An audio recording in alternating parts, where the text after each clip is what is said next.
ನಿಮ್ಮ ಆಫೀಸ್ ಸ್ಪೇಸ್ನ ಮೇಲೆ ಕ್ಯಾಕ್ಟಸ್ ಅಥವಾ ಥಾರ್ನಿ ಪ್ಲಾಂಟ್ಸ್ ಇಟ್ಟಿದ್ದೀರಾ. ಹಾಗಾದ್ರೆ ನೀವು ಯೋಚನೆ ಮಾಡ್ತಾ ಇರ್ಬೋದು, ನೀವು ಮಾಡುವಂಥ ಕೆಲಸಕ್ಕೆ ನಿಮಗೆ ಕ್ರೆಡಿಟ್ ಸಿಗ್ತಾ ಇಲ್ಲ, ಪ್ರಮೋಷನ್ ಆಗ್ತಾ ಇಲ್ಲ. ನೀವು ಎಷ್ಟೇ ಕಷ್ಟಪಟ್ಟು ದುಡಿದ್ರು, ನೀವು 100% ಎಫರ್ಟ್ ಹಾಕಿದ್ರು ಕೂಡ ನಿಮಗೆ ಅದಕ್ಕೆ ತಕ್ಕಂಥ ರಿಸಲ್ಟ್ ಸಿಗ್ತಾ ಇಲ್ಲ, ಪ್ರಾಜೆಕ್ಟ್ ಸಿಗ್ತಾ ಇಲ್ಲ. ಈ ರೀತಿ ಎಲ್ಲ ಪ್ರಾಬ್ಲಮ್ಸ್ ಖಂಡಿತ ಆಗ್ತಾ ಇರುತ್ತೆ.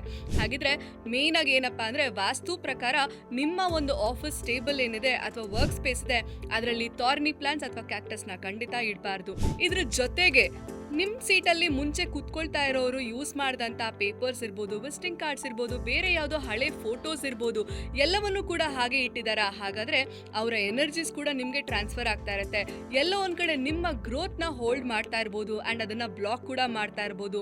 ನೀವು ಮೇಯ್ನಾಗಿ ಏನು ಮಾಡಬೇಕು ಅಂದರೆ, ನಿಮ್ಮ ಪ್ರೀವಿಯಸ್ ಪರ್ಸನ್ ಆ ಜಾಗವನ್ನು ನಿಮಗೆ ಬಿಟ್ಕೊಟ್ಟ ಮೇಲೆ ಆ ಸ್ಪೇಸ್ನ ಕಂಪ್ಲೀಟಾಗಿ ಕ್ಲಿಯರ್ ಮಾಡಿ ಹೊಸದಾಗಿ ಮಾಡಿಕೊಂಡು ಕ್ಲೀನಾಗಿ ನೀಟಾಗಿ ನಿಮ್ಮ ಸ್ಪೇಸ್ ಆಗಿ ಮಾಡ್ಕೋಬೇಕು. ಆ್ಯಂಡ್ ಅವರು ಬಿಟ್ಟೋಗಿರೋಂಥ ಯಾವುದೇ ಫೋಟೋ ಇರ್ಬೋದು, ವಾಲ್ ಪೇಪರ್ಸ್ ಇರ್ಬೋದು, ಬೇರೆ ಏನನ್ನಾದ್ರೂ ನೀವು ಚೇಂಜ್ ಮಾಡಿದಾಗ ಮಾತ್ರ ಅದು ನಿಮ್ಮ ಸ್ಪೇಸ್ ಆಗುತ್ತೆ, ನಿಮ್ಮ ಎನರ್ಜೀಸ್ ಆಗುತ್ತೆ.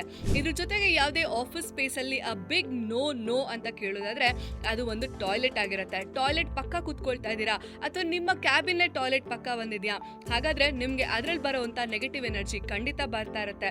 ಇದನ್ನ ಕರೆಕ್ಷನ್ ಮಾಡ್ಕೊಳ್ಳೋದನ್ನ ಮರಿಬೇಡಿ.